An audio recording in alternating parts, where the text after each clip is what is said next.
Bien, buenas tardes a todos.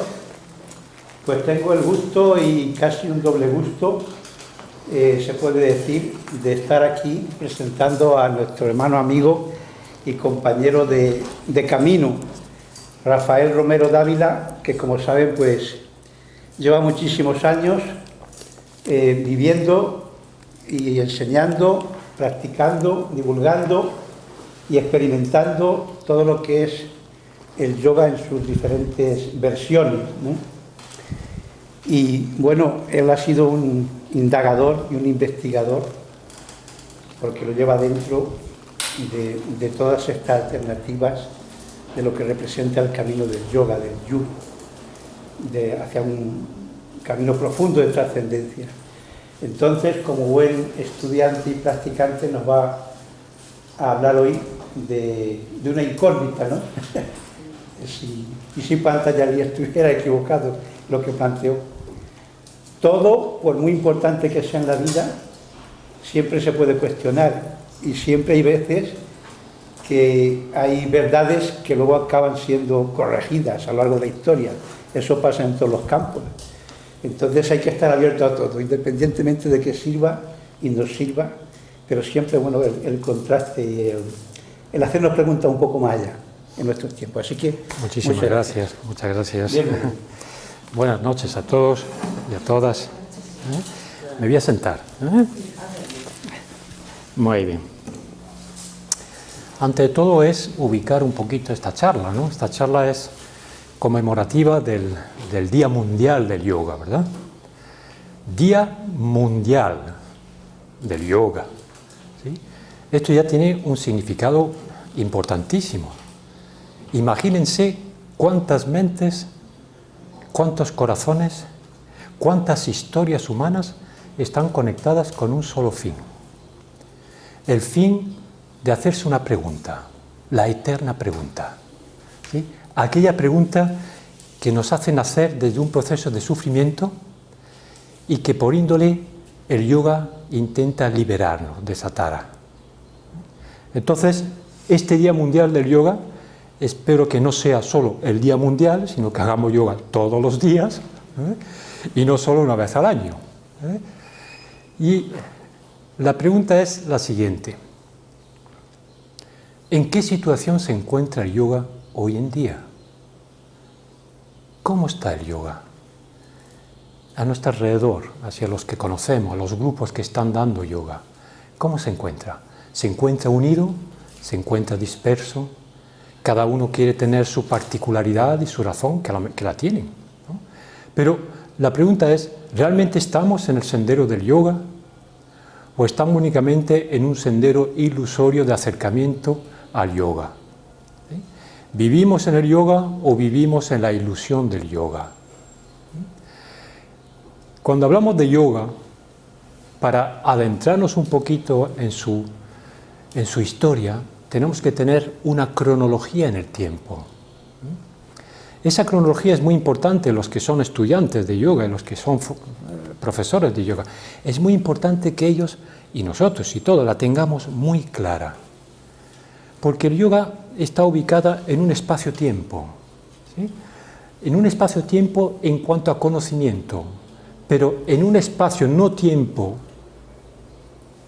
ni conocimiento, en un proceso atemporal, es decir, que el yoga siempre ha existido, es decir, incluso antes que el ser humano, entendiéndolo como un proceso de creatividad. Gracias al yoga, gracias a que hay dos fuerzas en este universo que se van reconociendo una a la otra, la unión de atracción de esas dos fuerzas crea todo un universo, crea toda una manifestación, es decir, gracias al yoga, todo el proceso inmanifestado de la vida se convierte en un proceso manifestado en la vida.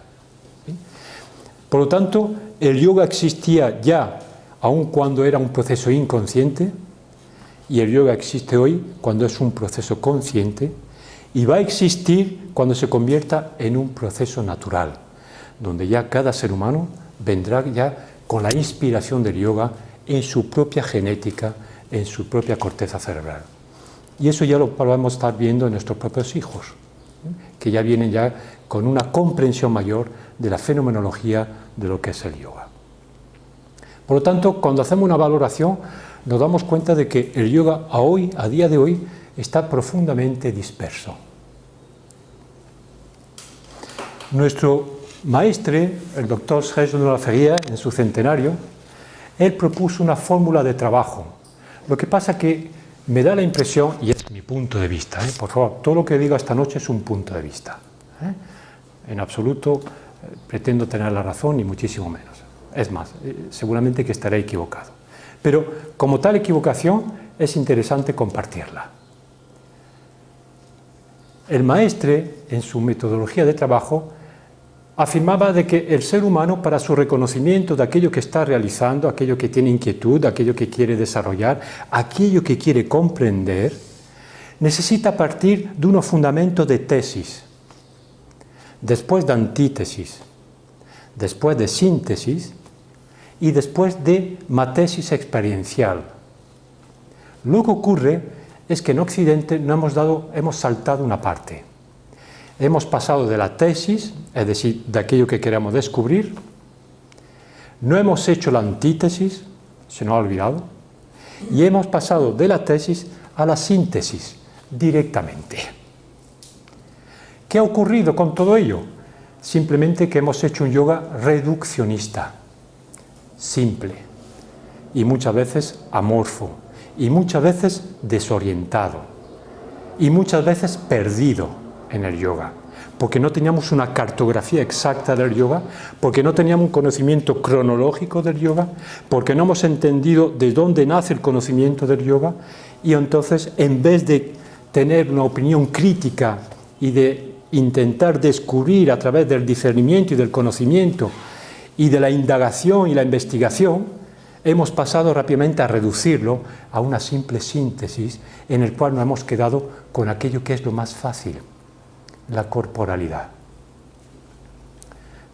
Y nos hemos quedado únicamente con 3 aspectos del yoga que únicamente son los que resaltan sobre todos los demás. Pero esos 3 aspectos son limitantes. Asana, pranayama, pratyahara. ¿Sí? Ahí es donde nos hemos quedado. Y entonces nos damos cuenta que Patanjali, ¿sí?, descubrió en sus famosos... Todo el mundo entiende del yoga, ¿no? ¿Todo el mundo conoce la historia del yoga o alguien no conoce la historia del yoga? Levanta la mano, porque si no voy a utilizar términos que a veces son muy raros, pero es bueno saber un poquito cuál es nuestro nivel en ese caso concreto, ¿de acuerdo? Bueno, voy a intentar resumirlo, ¿vale? Voy a intentar no utilizar muchos nombres muy raros, pero que en todo caso, si es raro, pregunta y lo traducimos, ¿de acuerdo? Muy bien. Primero tenemos que conocer al autor. ¿Quién es Patanjali? Nadie sabe quién es. Nadie sabe quién es. Nadie sabe cuándo existió. Nadie está seguro incluso si escribió el Tratado de Yoga. Tampoco se sabe si existió en fecha, porque las horquillas que dan de su nacimiento son excesivamente separadas. La historia nos habla de 3 siglos antes de Cristo o posiblemente de 3 siglos después de Cristo. Es decir, que tenemos una horquilla de 600 años. ¿Sí? Y de lo que escribió, es un libro que escribió, que llama Yoga Sutras. Es decir, de ese libro que escribió, es decir, parece ser que unos de sus capítulos no le pertenece a él. No le pertenece a él porque mucho de lo que escribe, tal como se le reconoce históricamente, son recopilaciones. Y cuando digo recopilación es muy importante entender el concepto crítico de la recopilación. Es decir, que Patanjali fue un sabio, supuestamente, entre comillas, un gran gramático, ¿sí?, un gran sabio, un gran gramático, pero también tenemos que ubicarlo en el momento en que se desarrolló el Yoga Sutra de Patanjali. En la época en la que supuestamente vivió, era una existencia posguerrera, es decir, habían pasado muchas guerras, ¿sí? Y las guerras indoeuropeas, la invasión de la India en aquel entonces, pues supusieron que las normas del comportamiento de los invasores se impusieron a los invadidos. Por lo tanto, la cultura indoaria, cuando se adentró en la India, puso de manifiesto sus creencias, su cultura, su economía y sus conocimientos. Y la India, como fenómeno estanque y absorbente, absorbió todo lo que son los conocimientos indoeuropeos, ¿sí? Y a su vez lo transformó. La cultura indoeuropea era una cultura patriarcal, era una cultura religiosa, brahmánica, por excelencia, ¿sí? Entonces se impusieron esos derivados a la cultura invadida, sobre todo la cultura Mulam, la cultura dravídica del sur de la India o la cultura de la India septentrional. Entonces, en esa época donde era un país invadido, resulta que se encuentra un sujeto con una historia del yoga muy anterior a él. Si él nació 3 siglos antes de Cristo, el yoga tiene 4.000 años. Por lo tanto, él lo único que hace es poner orden en esos 3.000 años. ¿Por qué pone orden en esos 3.000 años? Precisamente por la metodología de la cultura de India, que en aquel entonces se estaba desarrollando. Es decir, la cultura de la India era una cultura ascética, una cultura sectaria, una cultura del conocimiento oculto, escondido. Escondido porque si salía a flote, pues se los quitaban de en medio. Por lo tanto, esa cultura que estaba oculta, llamada la cultura Gupta Vidya, la cultura oculta, pues entonces él tuvo que poner orden a todo aquello que estaba escrito y poner orden un poquito a aquello que se pretendía con ese concepto de conocimiento de la metafísica y de la filosofía de la India. Por lo tanto, él hizo una recopilación. Es cierto que no se puede decir en un libro pequeñito, como es los Yoga Sutra de Patanjali, no se puede decir tanto en tan poco. Es imposible. Es más, desde el siglo III a.C., en el cual se escribe el libro, no existe ningún comentario de ese libro hasta el siglo XI después de Cristo. Es decir, que pasan más de 1200 años después, cuando nace el primer comentario sobre el tratado de Patanjali. Por lo tanto, son comentarios que han venido a nutrir un poquito esa parte mitológica, de crear el mito de Patanjali, una parte incluso crítica, porque observaron que los diferentes contextos del libro, pues se veían que uno tenía una influencia mucho más materialista, otro tenía una influencia mucho más mística, otro tenía una influencia mucho más metafísica. Entonces se dieron cuenta que todo eso era un resumen de lo que ya existía. Por lo tanto, Patanjali no es que aporte gran cosa nueva, lo que sí aporta es orden, porque había un desorden, un caos. Y entonces, cuando intentamos traducir la palabra yoga en una realidad que sea factible y comprensible, simplemente se nos ocurre definirlo como un sistema filosófico, un corpus filosófico, un corpus metafísico, un corpus antropológico, un corpus psicológico, un corpus kinestésico, es decir, un corpus donde incluye absolutamente todo el conocimiento del ser humano y donde hace una propuesta. Y esa propuesta es la que nos va a derivar un poquito en todo el desarrollo en Occidente, porque el primer yoga que se conoce en Occidente es el yoga de Patanjali, ¿sí? Va a decirnos cuál es el camino, cuál es el sendero que cada ser humano tiene que iniciar si quiere alcanzar para dar respuestas a sus propias inquietudes. Es decir, las famosas preguntas: ¿quién soy yo? ¿Qué hago aquí? ¿Realmente soy lo que veo? ¿O hay algo más? ¿Sí? Por lo tanto, nos damos cuenta que el yoga se sustenta sobre 2 pilares que son fundamentales. 2 pilares que a la vista de la filosofía occidental diríamos que son filosofías pesimistas, pero nada de eso, todo lo contrario, y explicaremos por qué. El yoga se fundamenta sobre el dolor y el yoga se fundamenta sobre el sufrimiento. ¿Por qué? Porque para el yoga, el ser humano es algo temporal, es algo que no va a durar. Y todo aquello que no dura, en algún momento, es doloroso e implica sufrimiento. Para la visión cósmica del yoga, el universo mismo es temporal y llegará un momento en que sea reabsorbida en su matriz primogénea, por tanto desaparecerá. Tardará muchos millones de años, pero en su estructura fundamental como estructura material, tarde o temprano va a desaparecer. Y por lo tanto, el ser humano que es aquí como microcosmos se identifica con la temporalidad del cosmos, aun cuando sean en millones de años. Si esto que es gigantesco y sufre, yo que estoy aquí y soy pequeñito, sufro también. Y me identifico con el sufrimiento. ¿Sí?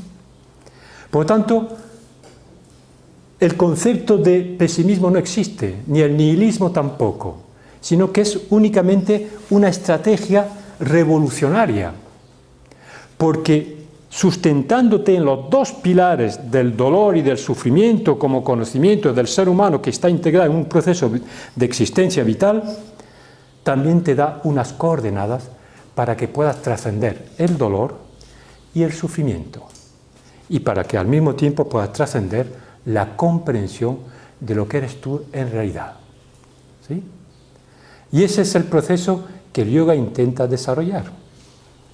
Y entonces Patanjali estructura lo que se llama el árbol de las 8 ramas. ¿Sí? ¿Habéis oído hablar? Las 8 ramas. Un árbol con 8 ramas y cada rama corresponde con una metodología de trabajo. La primera rama le llamamos yama, la segunda niyama, la tercera asana, la cuarta pranayama, la quinta pratyahara, sexta dharana, séptima dhyana y octava samadhi. ¿Sí? Eso es el camino. Entonces es una propuesta, es un punto de vista. ¿Sí? El yoga se fundamenta sobre puntos de vista. La palabra yoga a su vez deriva en darshana. Un darshana es una filosofía, es una escuela de filosofía, es una escuela de pensamiento filosófico donde el sujeto empieza a esclarecer cuál es el contenido de su propia existencia. Pero, al no ser poseedor de toda la verdad, entonces la define como una opinión, un punto de vista. ¿Sí? Entonces, el yoga darshana como filosofía nos da un punto de vista acerca de cuál es el camino de retorno. Por lo tanto, si ese es el camino de retorno, significa que ha habido un camino de ida. El camino de ida es donde estamos aquí y ahora, hasta dónde hemos llegado. Cada uno con nuestra historia, cada uno con nuestras circunstancias, cada uno con nuestros procesos, cada uno con nuestros dolores, con nuestros sufrimientos, con nuestras alegrías, con nuestras risas, pero cada uno de nosotros somos una profunda historia y hemos llegado hasta aquí. Y a partir de aquí hemos decidido que queremos un nuevo paradigma acerca de nuestro proceso existencial. Es decir, queremos empezar algo de nuevo, algo que ya está dentro, algo que ya está germinando, porque el proceso de evolución de la ontología humana ha llegado a implicar que ese proceso ha de despertar. Y observamos, tanto como la filosofía, tanto como la ciencia, empiezan a darse las manos y reconocerse que tanto la una como la otra pueden aportar respuestas a esas famosas incógnitas. O por lo menos, y siendo prudentes, acercarnos a ella. ¿Sí? Aun cuando lo macro gigante es imperceptible, pues que nuestra mente a lo mejor tiene un campo de limitación, pero sí podemos observar qué es lo que acontece. Por lo tanto, a partir del momento que donde estés ubicado en tu historia, aquí y ahora, este es tu punto de partida, nuestro punto de partida. Y entonces Patanjali hace una propuesta. pero hace la propuesta fundamentada en toda una protohistoria del yoga. Sí, él hace, de hecho le llamamos el yoga clásico, ¿sí? Han oído hablar, ¿verdad? El yoga clásico. Pero este yoga clásico, para que sea clásico, significa que tiene una historia mucho más antigua detrás, ¿sí? Significa que tiene una historia e incluso una prehistoria. Y a lo largo de los miles de años, donde el empirismo ha ido sucediéndose mediante experiencia entésica, experiencia ontogénica, experiencia metafísica, experiencias espirituales, experiencias psíquicas, metafísicas, toda esa serie de experiencias a lo largo de miles de años es lo que ahora se ordena en un proceso y te disponen a ofrecerte una forma de trabajar. Es decir, un sentido para no perderte en lo que en yoga llamamos el vanata, el bosque. ¿Sí? Bien, dicho esto, la propuesta es muy simple. Nos dice, primero hemos de empezar por yama. ¿Qué es yama? Yamas son reglas externas de comportamiento. Es decir, para que haya un cambio en tu interior, tienes que aceptar de que algo puede cambiar en tu interior. Si tú te niegas a un posible cambio, ya te has negado al propio proceso de evolución, aun cuando la evolución te va a hacer cambiar contigo o sin ti. ¿Sí? Si a la evolución no le interesas, la propia evolución te quita del medio. Por lo menos en el reino animal así lo hace. Y en el reino humano también. Entonces, aun cuando te niegues, pues entonces tú sigues evolucionando. Lo que ocurre es que sigue evolucionando en un proceso aún más inconsciente de lo que eres. ¿Sí?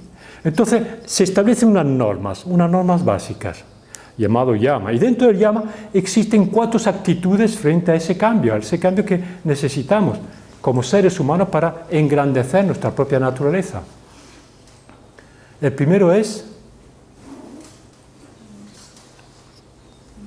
¿No sabes cuál es el primer yama? Ahimsa. Se llama ahimsa. Ahimsa es la no violencia. Es decir, no puede haber un cambio interior en un contexto de violencia. Pero no solo violencia externa, sino violencia interna también. Es decir, si yo siento una violencia interna, esa propia violencia interna se proyecta como violencia externa. Los grandes sabios dicen que las guerras no son ni más ni menos que proyecciones de la violencia interna del ser humano.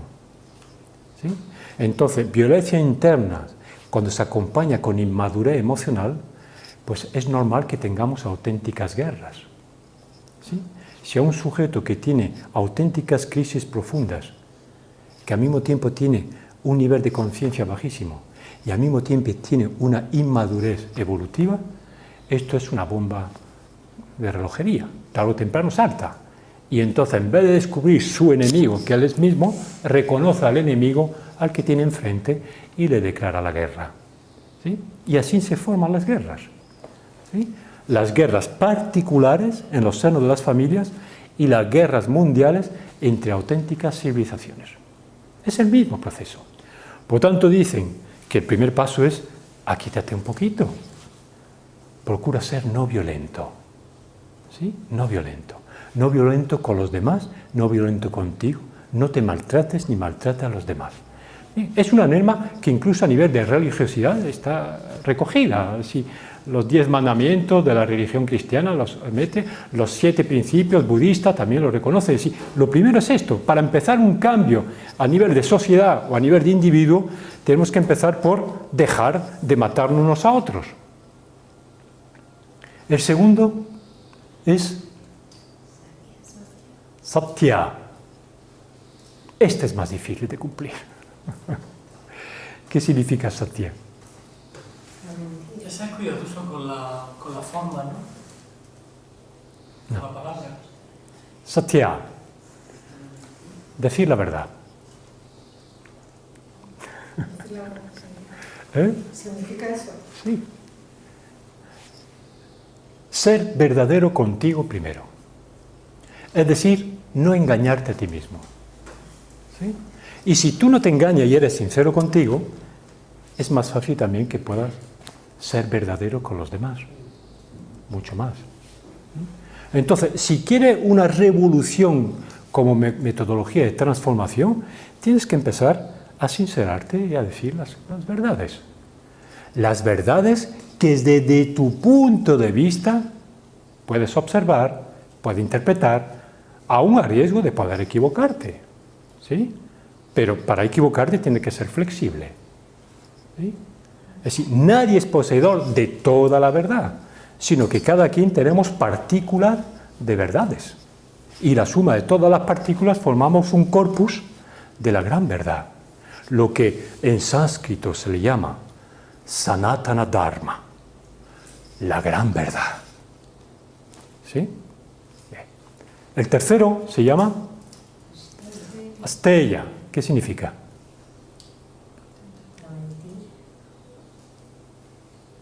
Decir la verdad es no mentir. Contentamiento. Es decir, sí, contentamiento. ¿Por qué?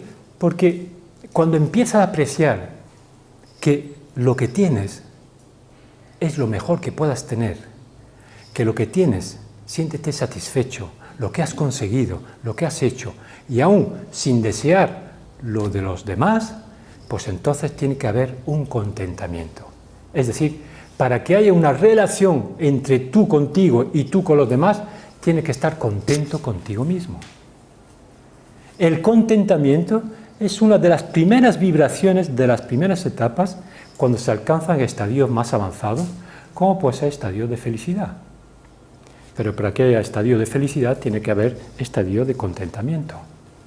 Sin contentamiento no podemos construir estructuras de felicidad. Y felicidad luego a tu caso la podemos definir con criterios un poquito más avanzados, ¿no? Por lo tanto, no violencia, no mentir, no mentirte, ¿sí? No juzgarte tampoco, no te juzgues, ¿sí? Es decir, ¿por qué no te juzgues? Fíjense, muy simple, el yoga nos dice, si te juzgas, si empiezas a juzgarte, entra en un proceso, en una derivada que le llamamos castigo. Porque si hay un juicio, hay una sentencia. Y ante una sentencia hay un castigo. Por lo tanto, cuando tú juzgas, ya estás creando el castigo. ¿Sí? No te juzgue a ti, pero tampoco juzgue a los demás. Profundo respeto. ¿Sí? El tercero, hemos dicho, el contentamiento. Sé alegre. La vida es un auténtico milagro. Cuando alguien dice, yo no creo en los milagros, pues es que tú eres el milagro. Hay una tremenda inteligencia en el cuerpo humano. El cuerpo humano es muchísimo más inteligente que la mente. Nuestra mente es bastante torpe. Es muy torpe. El cuerpo humano es tremendamente inteligente. Mucho más inteligente que nosotros. Ejemplo. Una célula de nuestro cuerpo reacciona a 1000 procesos químicos por segundo. Es decir, que dentro de una célula hay 1000 reacciones químicas por segundo. Una sola célula. Estamos hechos de 35 billones con B de células. ¿Existe inteligencia o no existe inteligencia?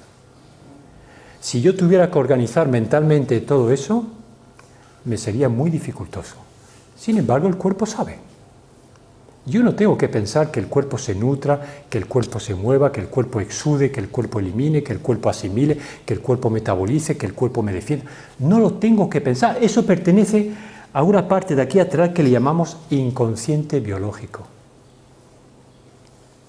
Ese inconsciente biológico es tremendamente inteligente porque ha tenido bastante miles de años de evolución. Por lo tanto, ante esta situación, yo dejo que el cuerpo manifieste su inteligencia. Lo único que hago es reconocérsela. Y cuanto más reconozco la inteligencia del cuerpo, más agradecido le tengo al sentido de la vida. Y más respetuoso le tengo a este cuerpo. Y sobre todo, lo que hemos estado a punto de perderlo. Le tenemos aún más gratitud y admiración. Y ante eso hay un contentamiento. El cuarto, No avaricia, no codicia. Brahmacharya. Brahmacharya. Aquí hay algo que al occidental les suena, les chirrea los oídos tremendamente. Porque habla de la energía que mueve el mundo. El mundo no lo mueve el amor, lo mueve en otra dimensión. En el mundo de la materia, lo que mueve el mundo es la sexualidad. ¿Sí? Por lo tanto, la sexualidad es un estado potencial, es una energía que tenemos. ¿Sí? Y como tal energía, venimos a este mundo con una cantidad determinada, un potencial determinado. Y justo en el momento de nacer, hay un reloj que empieza la cuenta atrás. Es decir, del mismo momento en que nacemos, ya estamos empezando a morir. Es así. ¿Sí? Nadie es eterno. En lo cuerpo, en lo físico. Pero esa sexualidad tiene un enorme potencial. Y lo que Patanjali, en la época en que vivió, quiero recordar, 300 años antes de Cristo, ¿sí?, define como un proceso de, no de abstinencia, esa es una interpretación que se hicieron los indólogos europeos, cuando hicieron traducciones o transliteraciones del sánscrito o al alemán o al inglés. No querían hablar de abstinencia, sino únicamente de etapas. Etapas en la vida donde tú tienes que contener un estado potencial de energía para transformarlo.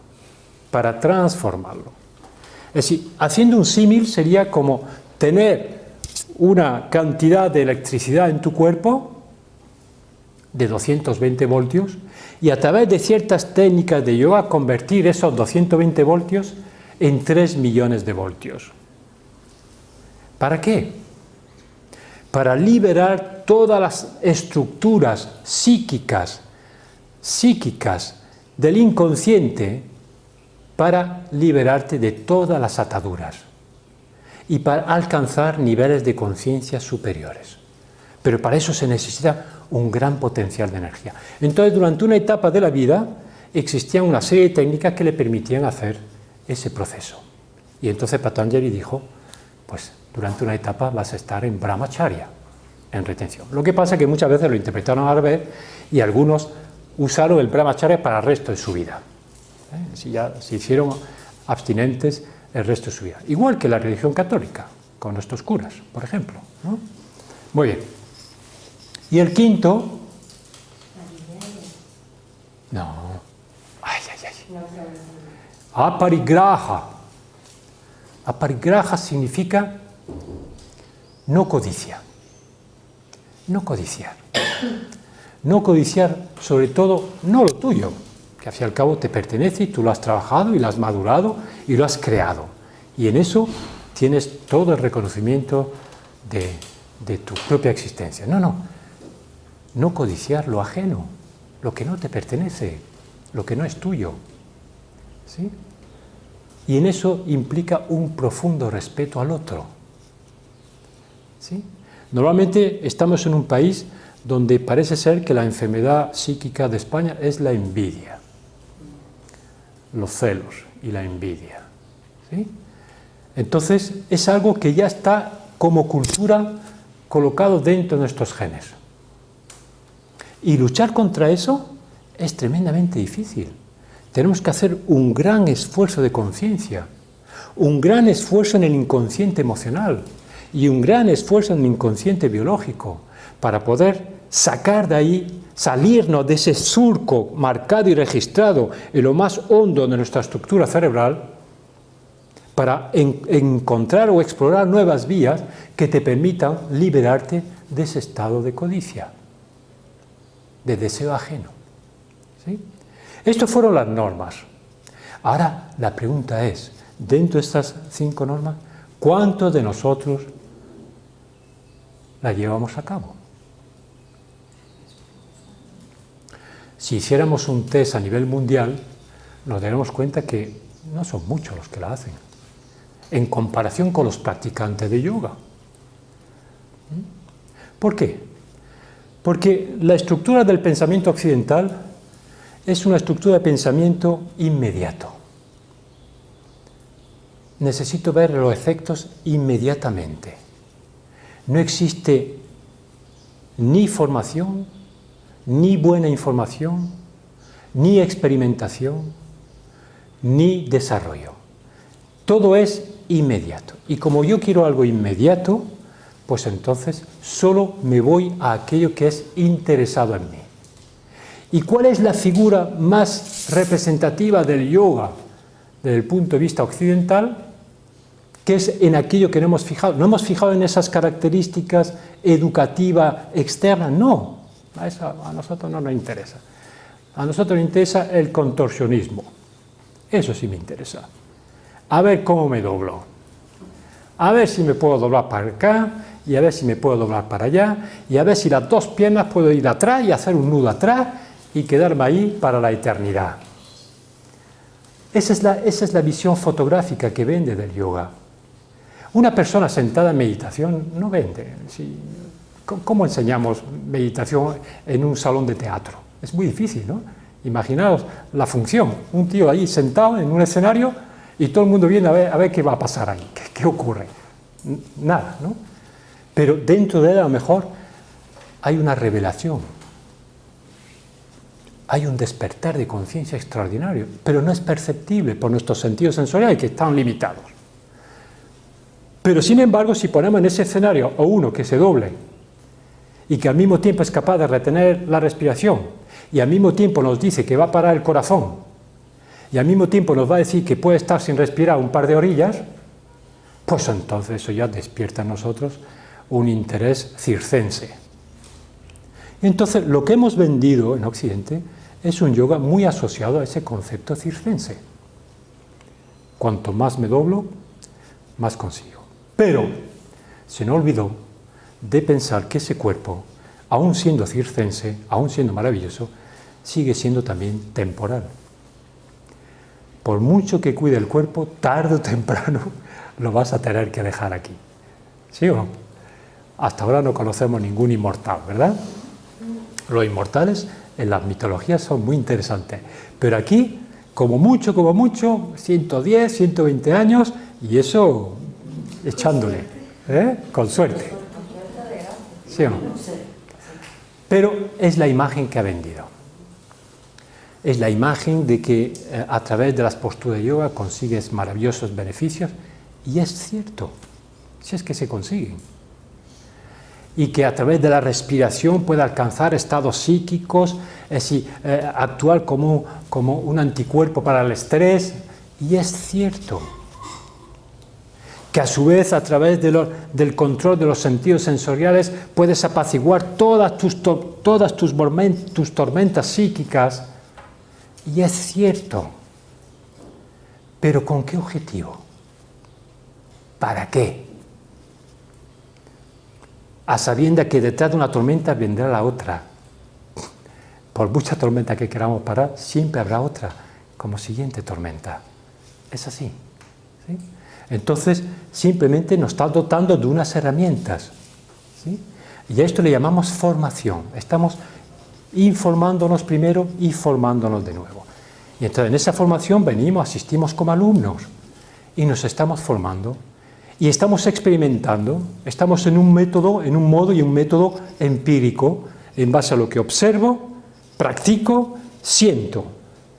Es cierto que si preguntásemos a todos, cada uno tendría un umbral de experimental diferenciado. Unos que alcanzan metas psíquicas muy fácilmente y otros que se mueven muy bien en el aspecto puramente biomecánico. Y todos están cumpliendo sus funciones. ¿Sí? Pero eso es solamente la mitad del camino. Eso es quedarnos con el sucedáneo, con el envoltorio. El yoga es mucho más que todo eso. Es mucho más que el control de la respiración, es mucho más que el control de las posturas de yoga, es mucho más que la quietud y es mucho más incluso que la voluntad que podamos poner para la hora de practicarlo. Y es mucho más que nuestro propio dolor y es mucho más inclusive que nuestro propio sufrimiento. El yoga es una codificación genética. Hoy hay una ciencia que se llama la genética, pero esa genética se ha quedado obsoleta porque ahora viene otra ciencia nueva y le llaman la epigenética. Y la epigenética empieza a decir cosas que los yogis hace miles de años ya decían, pero ahora con el lenguaje científico todo el mundo acepta y así y confirma y afirma. La epigenética nos dice que ya los genes es lo de menos. Los genes son mucho más que letras codificadas en una estructura genómica, sino que la epigenética nos dice no solo son letras, sino también es escritura. Es decir, que los genes tienen capacidad de transformación, los genes tienen capacidad de mutación, los genes tienen la capacidad de elevarte o de hundirte. Por lo tanto, es mucho más que pensamos antes que unos cuantos genes eran los que despertaban y te hacían santo o te hacían canceroso. No, es mucho más. Y la ciencia cada vez confirma conocimiento que ya se sabían, lo que pasa es que hoy tenemos tecnología suficiente para demostrar lo que antes ya se sabía. Por lo tanto, eso es el paso. Y después nos manifiesta una segunda etapa que es aún más interesante. Nos dice, aparte del yama, existen los niyama. Y los niyama son reglas autoperceptivas, autoimpuestas, autovalorables contigo mismo. Es decir, conductas que van a cambiar tu paradigma antiguo para aceptar el nuevo paradigma. Entonces son reglas que te sacan de tu zona de confort, de tu zona de comodidad y producen un auténtico revulsivo en tu interior. Pero esa incomodidad es la que te hace avanzar, al igual que gracias a la enfermedad es la que hace avanzar a la humanidad. Mientras estamos tumbados, totalmente estáticos y pasivos, la humanidad no avanza. La humanidad avanza cuando hay desgracias. Los grandes avances de la ciencia, los grandes avances de la neurología, es a través de las desgracias que ocurrieron durante la Segunda Guerra Mundial. En la Segunda Guerra Mundial, los alemanes utilizaron a seres vivientes para hacer preparaciones cerebrales y poder estudiar el cerebro. ¿Sí? Entonces, dentro de la desgracia, ha habido un avance importantísimo en la neurología. ¿Sí? Y gracias a muchas desgracias, seguimos avanzando y progresando. Por lo tanto, observamos que otra vez aquí tenemos los dos pilares de dolor y sufrimiento como metodología impulsiva, es decir, algo que nos impulsa para seguir avanzando en nuestro proceso existencial. Por lo tanto, no es un pesimismo, sino todo lo contrario. Es decir, gracias a la enfermedad y gracias al sufrimiento, tenemos que aprender un proceso que nos sea liberador. Y ese proceso liberador es simplemente que te tranquilices, que te aquietes, que observes, que respires, que te alimentes bien, que te comportes como un ser humano digno y que al mismo tiempo te relaciones y que al mismo tiempo disfrutes de lo que la vida ha puesto a tu servicio, a tu alcance. Y si eso se consigue de forma serena, recordad, la serenidad es el segundo eslabón de la felicidad. ¿Sí? Antes hemos dicho que era el contentamiento. Bien, el salto cualitativo al contentamiento es la serenidad. Un sujeto sereno ya es un sujeto que está más próximo al estado de felicidad. Por lo tanto, usémoslo como mecanismo. Y los niyamas son muy simples. ¿Cuál es el primero?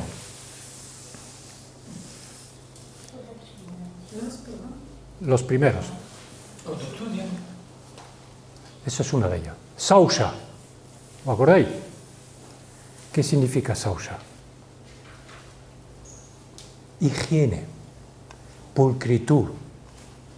Es decir, donde estés, en el momento que estés, en el lugar que ocupas, procura que todo esté en orden, que todo esté pulcro, limpio. ¿Sí? Fíjense, en base al Sausha, la cultura occidental ha creado toda una filosofía, la filosofía llamada permacultura. La permacultura es vida simple, limpia, ética y estética y pulcra. Simplificar tu vida, tener limpio esté donde estés, ¿sí?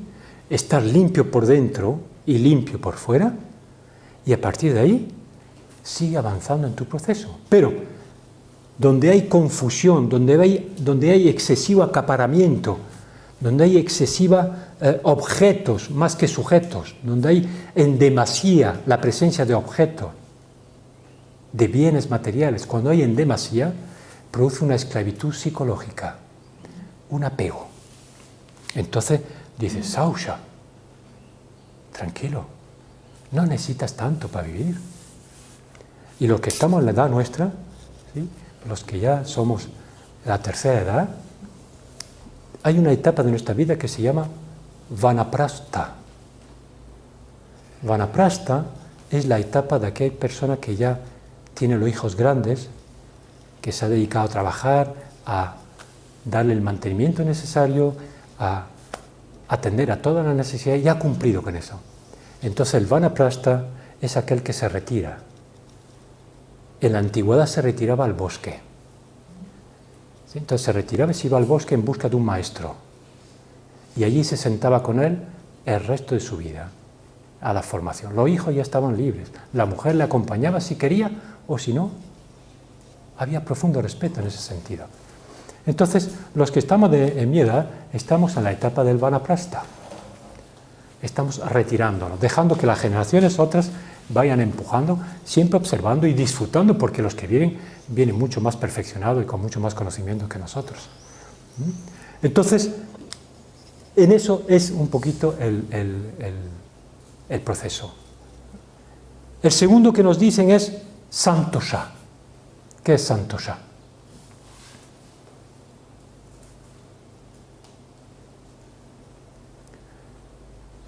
¿No? ¿No hay profesora aquí? Sí, ¿no? Tú eres profesora, ¿no? Sí. ¿Os acordáis o no? Los profesores. Muy bien. Santosha es una acepción dentro del sánscrito de Vanagari, que significa que no solo ha de ser pulcro y ordenado, también tienes que tener una metodología de comprensión. Es decir, en tu proceso, en tu autoproceso, también es interesante que empiezas a comprender qué es lo que te ocurre y por qué te ocurre. Y empieza a dejar de culpar los estados en el cual tú te encuentras a aquello que se desarrolla externamente. Esto es de vital importancia. De eso se ha fundamentado, por ejemplo, toda la psicología trascendental. Se fundamentó en ese principio. Es decir, tú eres el proceso. Tú eres el creador del conflicto, al igual que eres el creador de la solución. Pero deja de culpar a las tres grandes desgracias. En la cultura hinduista existían las tres grandes miserias. La miseria celestial, cuando una persona se sentía abandonada por los dioses. ¿Sí? La miseria natural, aquella donde la naturaleza era su enemigo. Y los huracanes y toda esa cosita era una especie de maldición, de miseria. Y la tercera miseria, la orgánica, la de tu cuerpo, que tarde o temprano va envejeciendo. ¿Sí? Entonces, esas tres grandes miserias eran las causas fundamentales del sufrimiento y del dolor. Cuando uno se sentía marginado de lo divino, marginado del entorno y marginado de tu propia naturaleza humana, en el cual, en vez de llevarla, la estás sufriendo. Son condicionamientos que te están llevando a un límite que, si no le aporta una solución de comprensión y hacer ver que este proceso, por muy desgraciado que sea, es justo tu punto de partida y estás en el mejor momento de tu existencia, estás en el mejor momento de tu vida para dar un salto cualitativo. Y el salto cualitativo no es que hay que hacer grandes cosas. Le preguntaba a Jiddu Krishnamurti, ¿pero qué hay que hacer? Me dice, no tienes que hacer nada, ya lo has hecho. Fíjense bien lo que le dijo, ya lo has hecho. Es decir, el simple hecho de hacerse la pregunta, ¿qué hay que hacer? Ya se contestó. Cuando tú dices qué hay que hacer, ya te estás observando a ti mismo en el proceso de querer saber. Y cuando eres capaz de observarte a ti mismo en el proceso de qué hacer, ya está dando respuesta. Por tanto, no hay que hacer grandes cosas, más bien pocas. Únicamente poner una intención, la intención de comprender cuál es mi proceso. Después nos dicen, tapas, la tercera etapa, tapas. ¿Qué es esto de tapas? Tapas es una palabra que también se ha traducido mal en Oriente, en Occidente. Algunos la han traducido como mecanismo de ascesis, ¿sí? De especie de autocastigo, de castigar el cuerpo, de castigar la corporalidad, hasta tal punto de llegar al sufrimiento. No, no es así. Tapas era una autodisciplina. Es decir, no hay proceso de cambio si tú no decides cambiar el hábito al cual te ha llevado a ese dolor y ese sufrimiento. ¿Sí? Para tú llegar a una consecuencia de dolor y sufrimiento, has tenido una metodología de conducta que a lo mejor no era la correcta.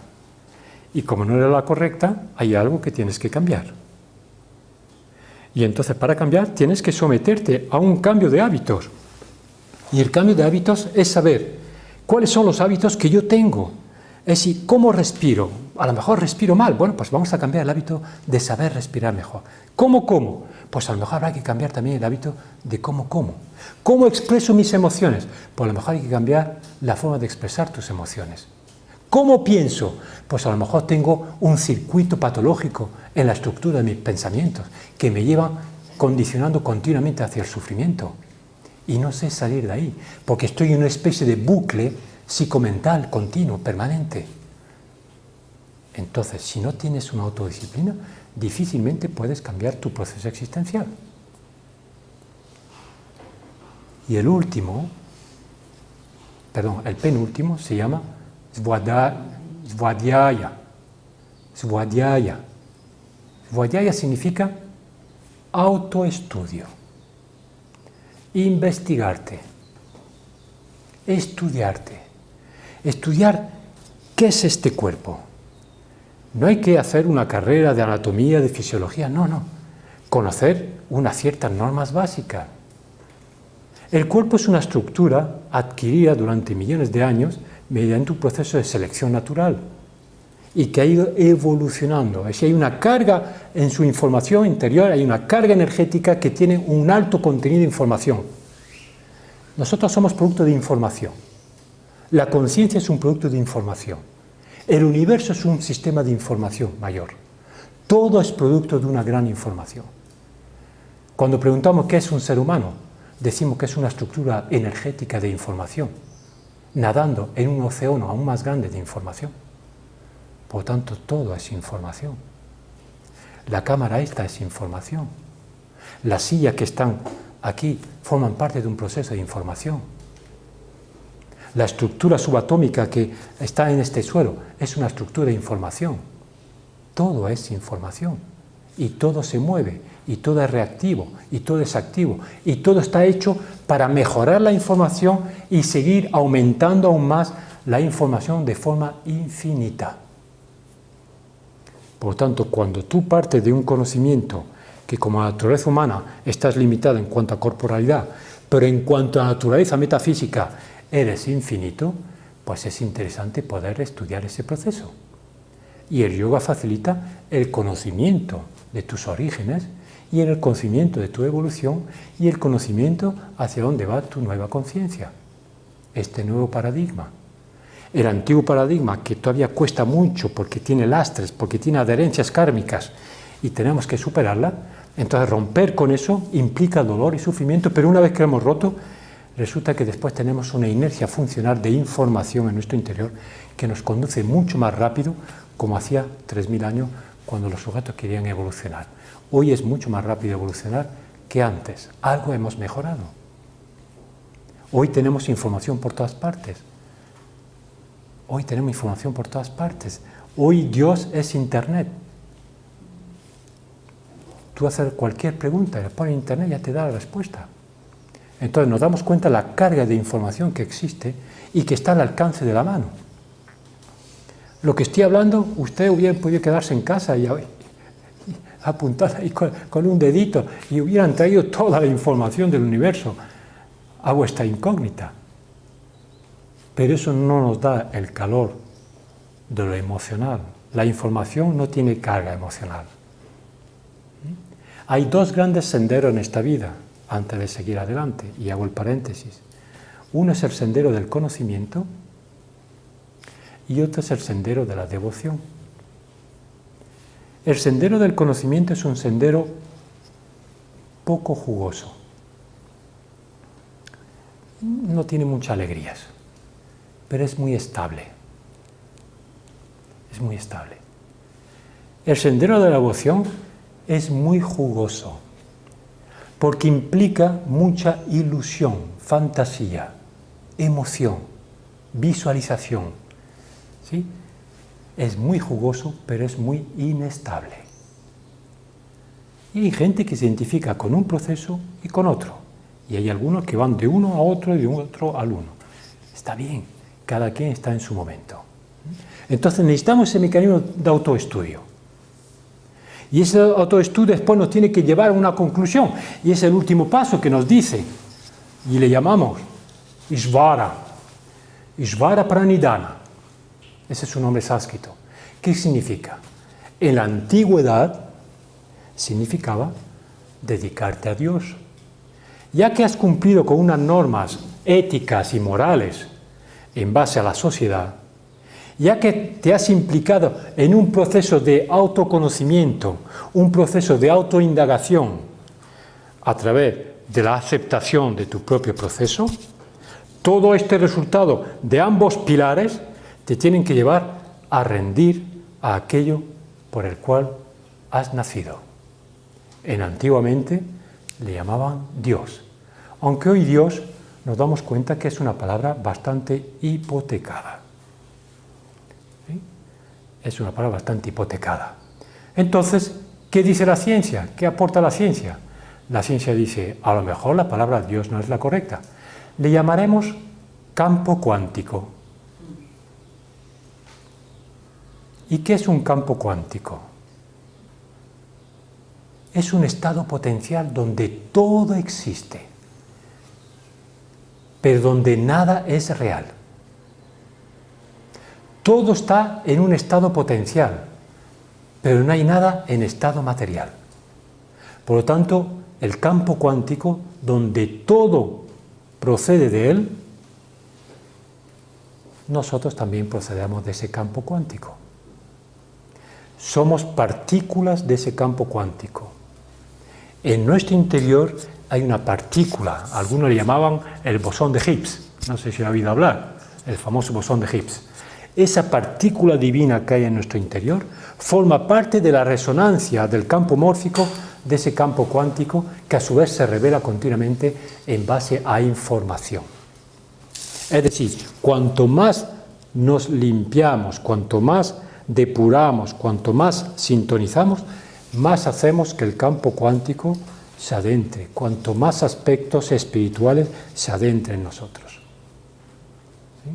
Por lo tanto, ese proceso de espíritu y de alma que encarna en esta parte de corporalidad, de tejidos, ¿sí?, en realidad es una experiencia que pueda definir y pueda dar fe y testimonio de que al estar en un sistema en el cual puede dar fe y testimonio de aquello de donde procede y donde viene, entonces gracias a los sentidos sensoriales podemos decir que aquello existe, porque si aquí como ser humano no existiese, aquel tampoco sabría que él existe. Porque él es todo. ¿Y cómo se reconoce el todo a sí mismo? ¿Sí? ¿Cómo se reconoce el todo a sí mismo? Si no es a través de una partícula de sí mismo, que lo reconozca él, y él se reconozca a través de nosotros. Entonces, ese es el proceso, ese es el camino del yoga. Y para eso tenemos que tener espíritu espiritual, científico, histórico,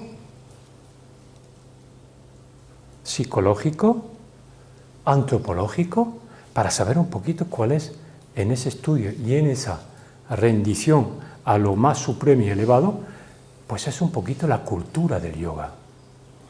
Ese es el proceso cultural del yoga.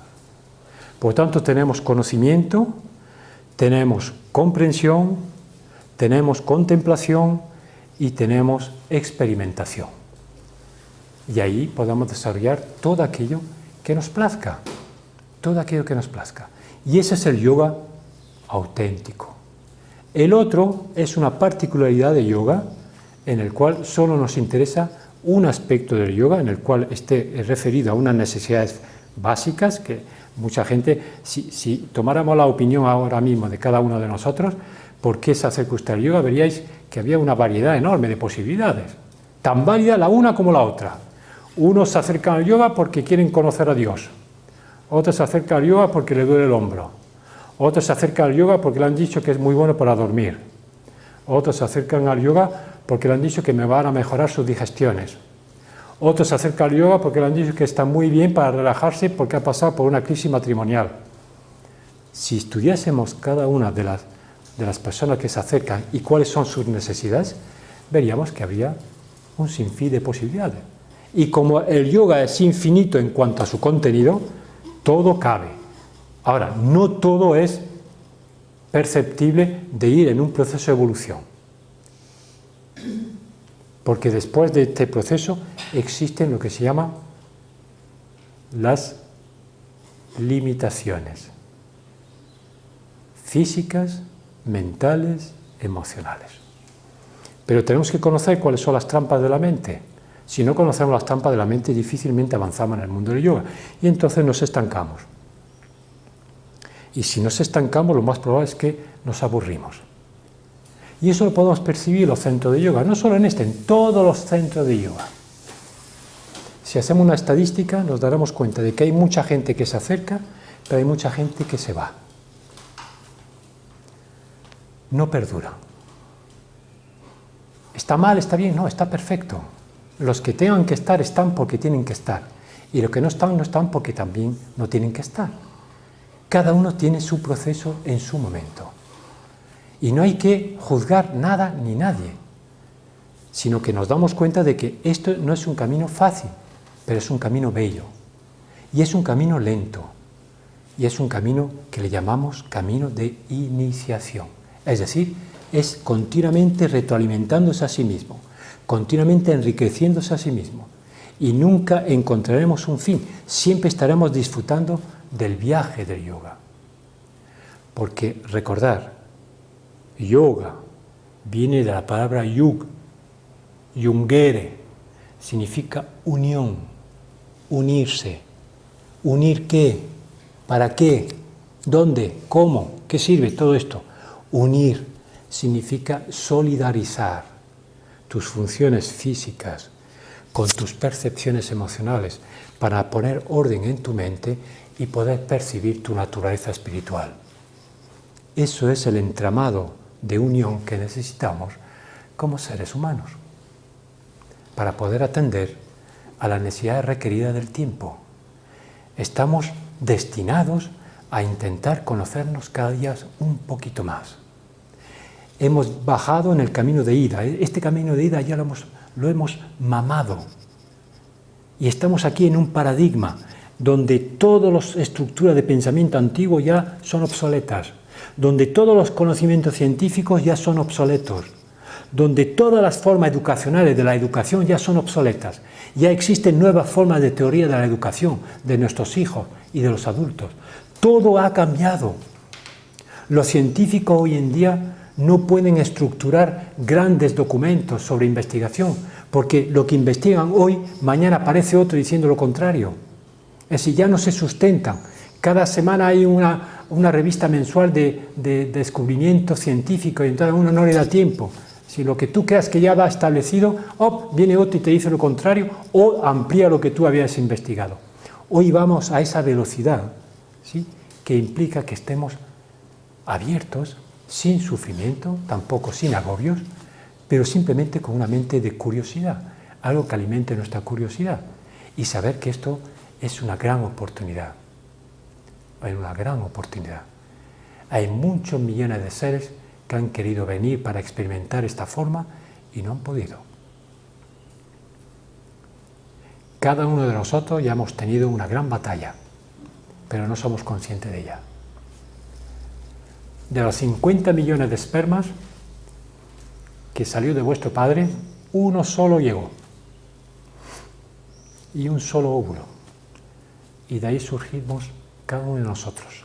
Por tanto, tuvimos ya a 50 millones de competidores. Y llegamos aquí. Y encima venimos y estamos descontentos, amargados, tristes, rabiosos. ¿Qué hemos hecho mal? Y entonces nos damos cuenta que esa actitud también se ha ido impregnando en la metodología de enseñanza del yoga. Decía Swami Shankaratilakânanda que cuando la cultura occidental desarrolla mucho el ego, el yoga es incompatible. Es decir,